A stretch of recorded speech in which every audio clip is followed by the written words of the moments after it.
Đăng xin gửi lời chào đến tất cả cô dì chú bác các bạn xa nha. Chúc tất cả một ngày mới thật là nhiều sức khỏe nha. Hôm nay thì Đăng cũng vào cái khu rừng không khu công nghiệp Hiệp Phước để mình tìm kiếm bắt cua biển. Thì có cua có gì đó Đăng sẽ ghi hình lại cho cô dì chú bác mình xem. Đây cũng vừa mới ra thôi, chưa đi được lâu. Đây làm như nó có cái hang cua cũ cũ nè. Cua này nó không có ở. Thì Đăng cũng chúc tất cả cô dì chú bác thật là nhiều sức khỏe nha, thành công nha. Giờ mình sẽ đi thôi, tìm kiếm cua biển thôi, cua thôi. Đây có cái lỗ nè, có cua không? Cua chung vô đây không? Sâu dữ vậy.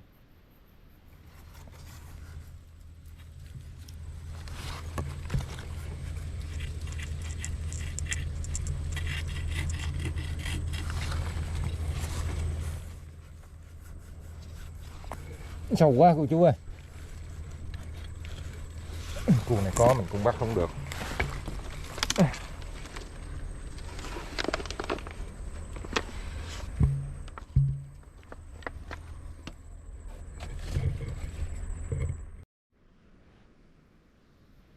Đang đi tới đây thì đang ngó vô cái kẹt dừa này nè, đang thấy con cua nó nằm luôn,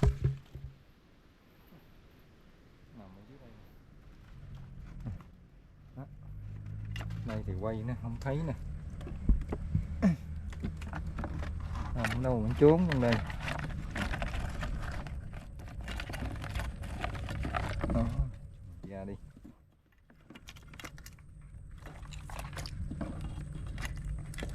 Cua thì nó không được bự.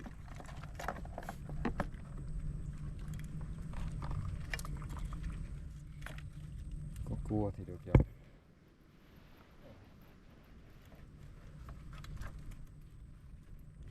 Anh chui vô đây anh nằm anh trốn, bắt mình luôn.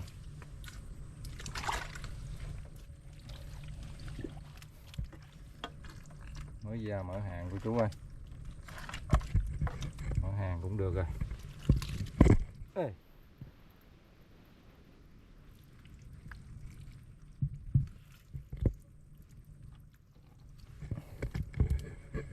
Mở hàng được một em.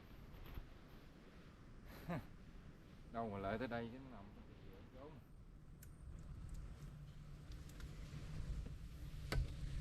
Giờ này chổi nó luôn. Chui vô kẹt dừa trốn, trốn mà vẫn không thoát, vẫn bị phát hiện.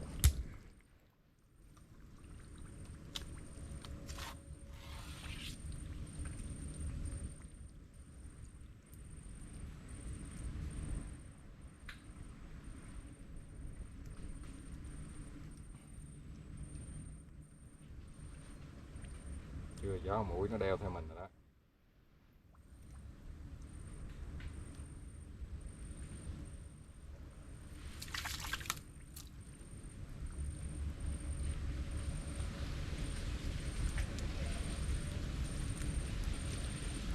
Ê. Sợi dây này không xong.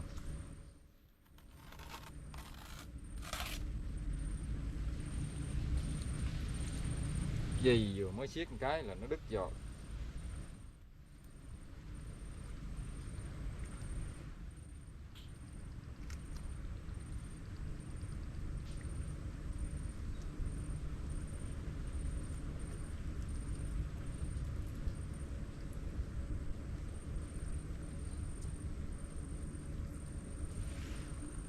Tiếp tục có Đăng sẽ ghi hình lại cho cô. Cái này thì tiếp tục một con ngủ kẹt dừa nữa cô chú ơi, mà không biết bi lớn, đụng cả tịch tịch trong, không có cổng cõm.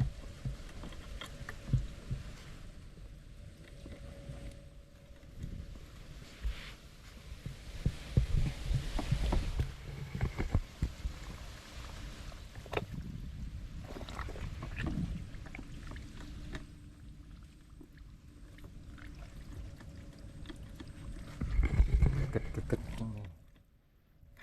Móc nó lên.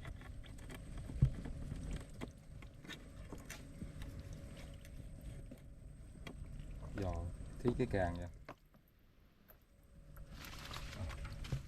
Con này chắc cỡ con nãy mày luôn. Chạy ra đó.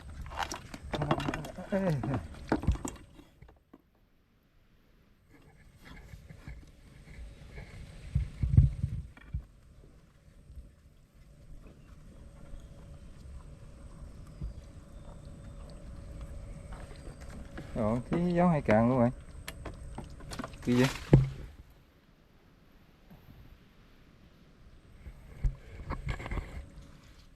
Bỏ cả. Không sao.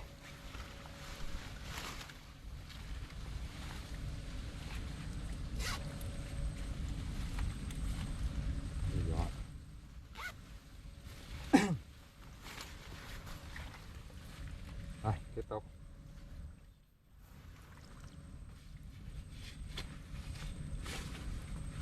Bắt cua bằng cái vỏ này quải thì nó tiện. Quải thì nó tiện lắm mà điều mình đi cái gỡ ra gỡ vô lắm em mình mẩy vô. Càng lắm thì lắc mũi nó càng cắn. Không thể nào thả nổi luôn. Giờ mình sẽ đi dài dài ra ngoài đó. Bữa nay bắt đầu là cua dừa xong rồi cô chú ơi. Tới đây đang gặp con nữa nè. Ở trong thịt dừa nữa nè.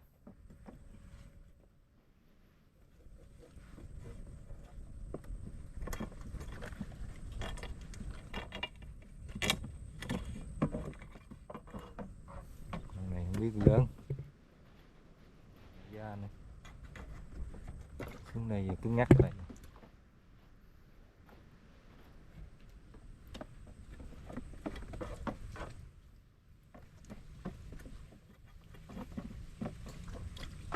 Con này nó leo này. Con càng cắn càng nu nữa. Càng một nu.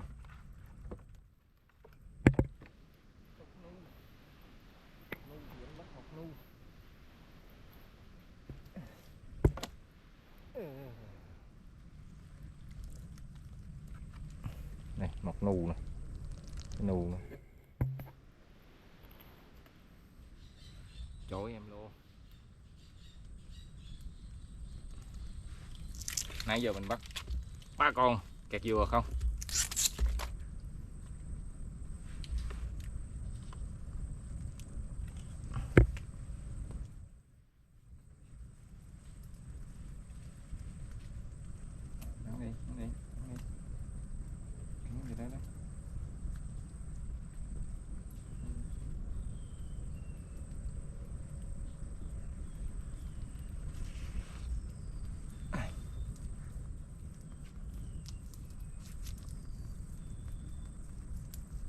Con này nó muốn cớm mà nó mọc nu rồi, sắp sửa nó lọt rồi.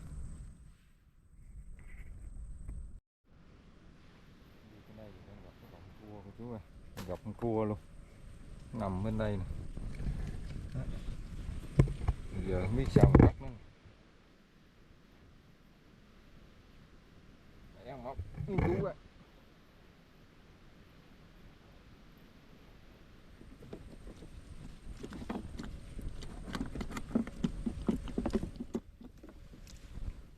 Không được luôn.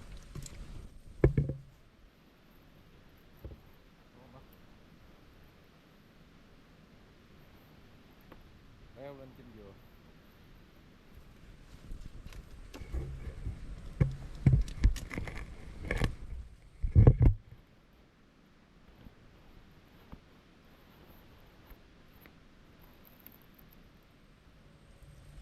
Leo.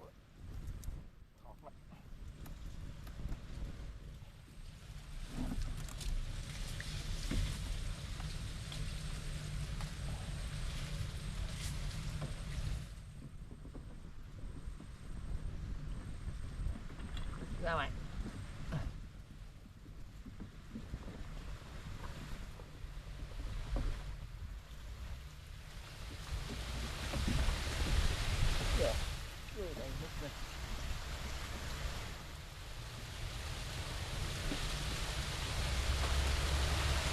Con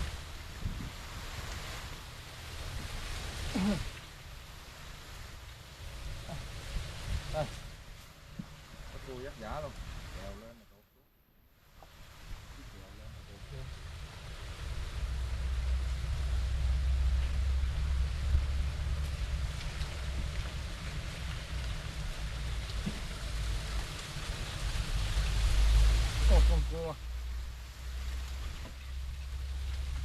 Một con cua trong kẹt dừa đã bị anh thu phục. Giờ đây đang chói đó. Cái lùm này hình như là 2-3 con luôn rồi chú.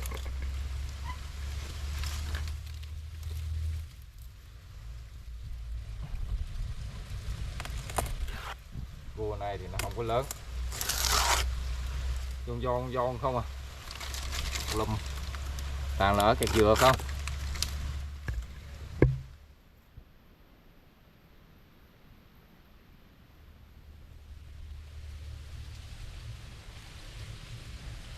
Nãy giờ đang bắt được mấy con à.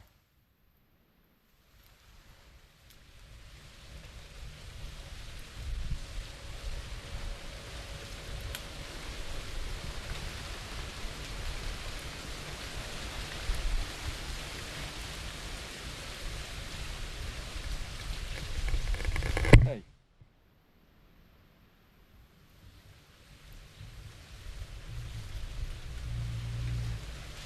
Tiếp tục có đang sẽ ghi hình lại cho cô dì chú bác mình xem. Đây là cô chú, cũng là cái lùm này mới vừa mình bắt con cua ở đây xong, quay qua đây lại bắt được một con nữa, thấy một con nữa nè, đang móc nó lên nè. Rồi con này bự cô chú ơi, rồi con này 3 lạng mấy á. Con này bự. Sẽ chạy ra đó.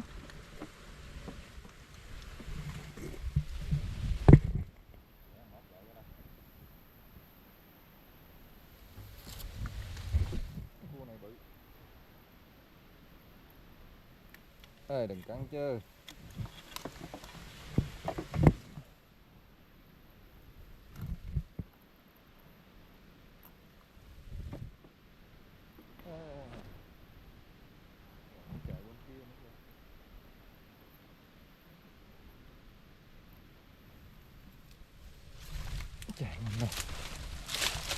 Chạy qua giờ chạy lỡ, giờ chạy tới, giờ chạy lui, chạy vô đây nè.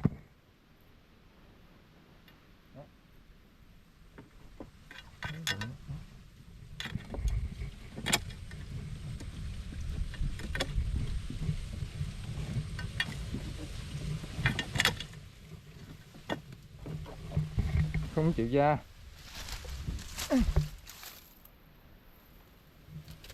Cua này nó làm khó mình. Cái máy này.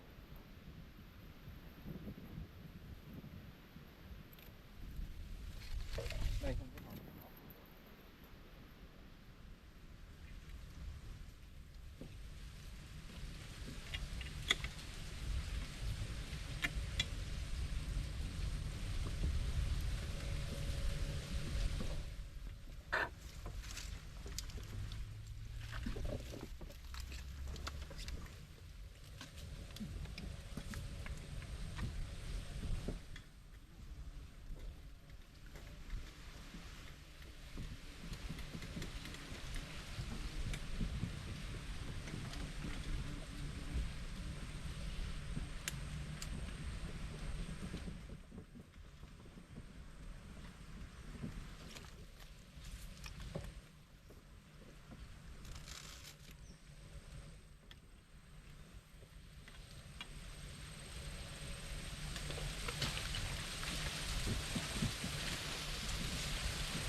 Lên này, lên.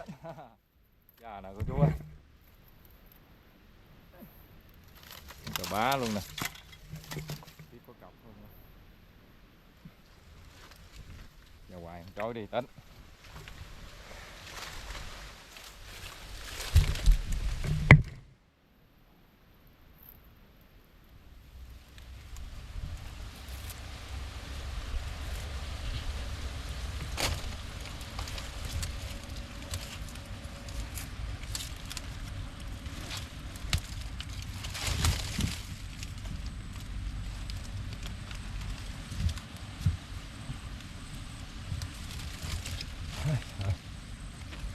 Con cua một lùm mà hai con cua đực.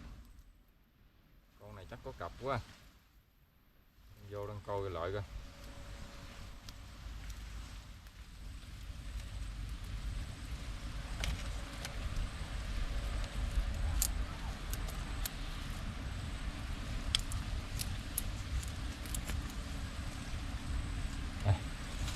Để nó đó đi, và đây mình tiếp tục coi.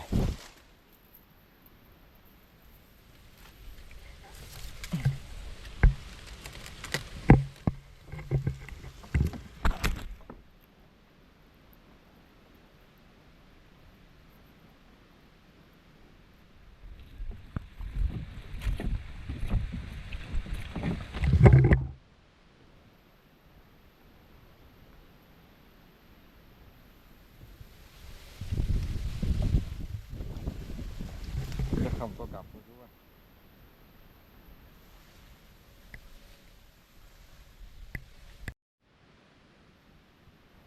Đang đi tới đây cũng lại gặp là con cua kẹp dừa nữa nè,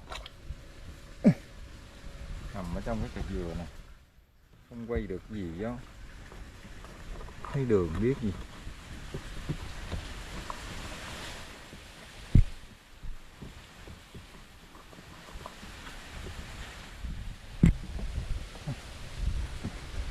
Trong này bắt nó ra tôi gì chú bác chứ.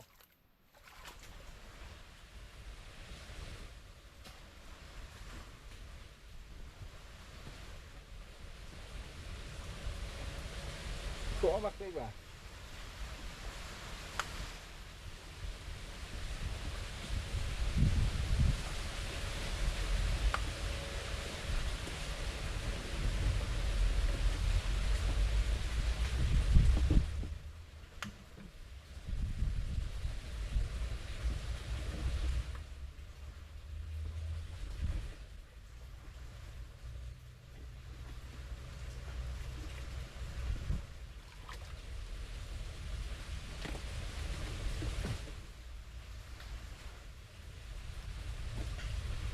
Cua nhỏ càng ở trong kẹp dừa không,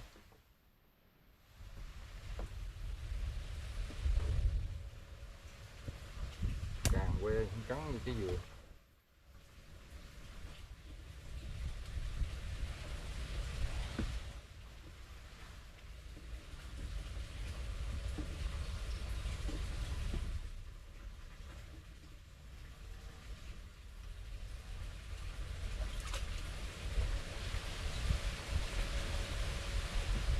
Ê, hoa bắt cua này.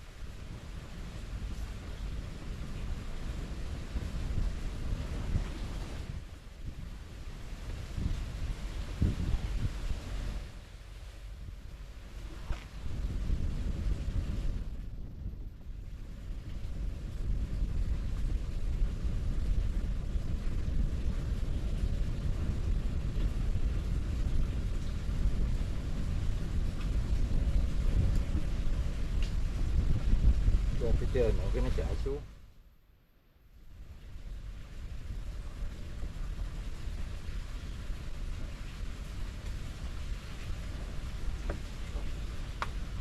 Ê.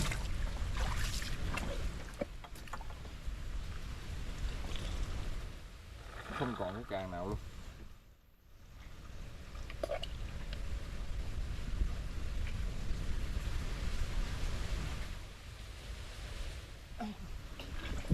Hai, cua một.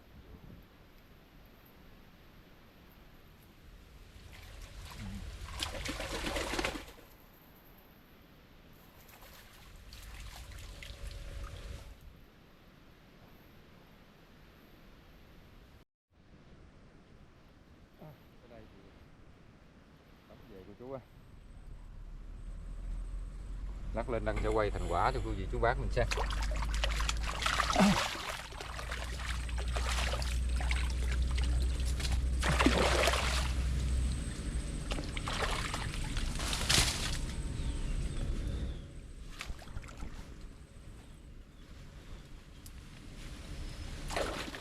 Đây mình bắt cả đàn cua, mà cua nhỏ nhỏ không à, có con bự.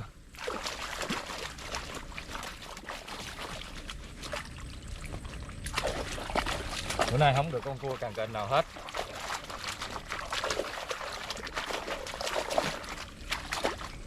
Nhưng mà lại được rất là nhiều cua.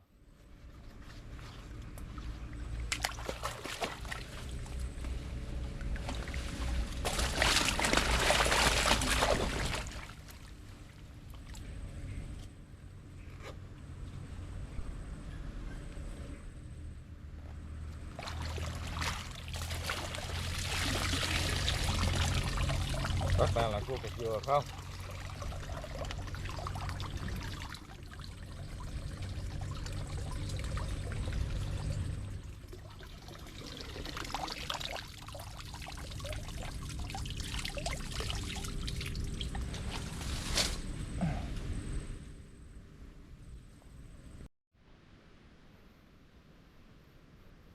Giờ tắm lên này, đang sẽ quay lại thành quả cho quý vị chú bác mình xem.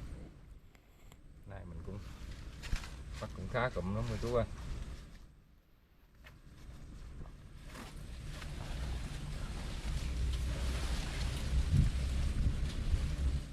Con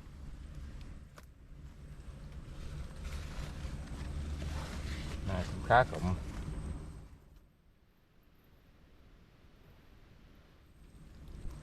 Con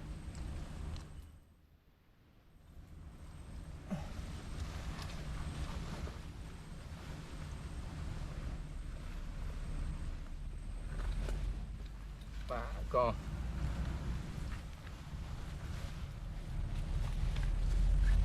Mình xúc ra luôn nữa chứ. Dạ, nó xúc da vào. Xúc da cô chú ơi. Xúc da là nó cắn mình. Để nó ở đây đi. Qua thằng tối đó.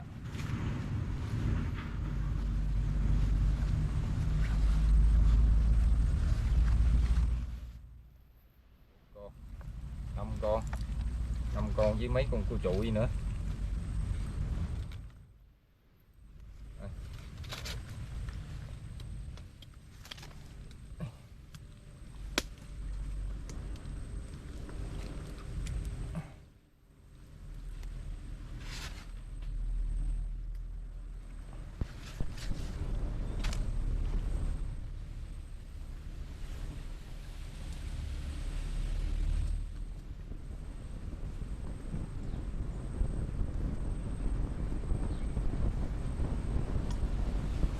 Chối nó lại.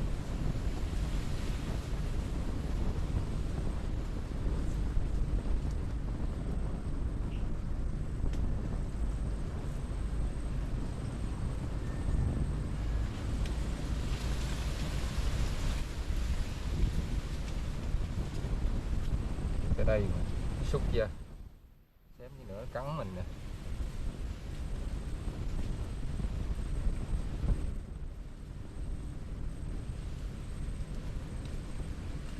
Đây 5 con cua của mình đây.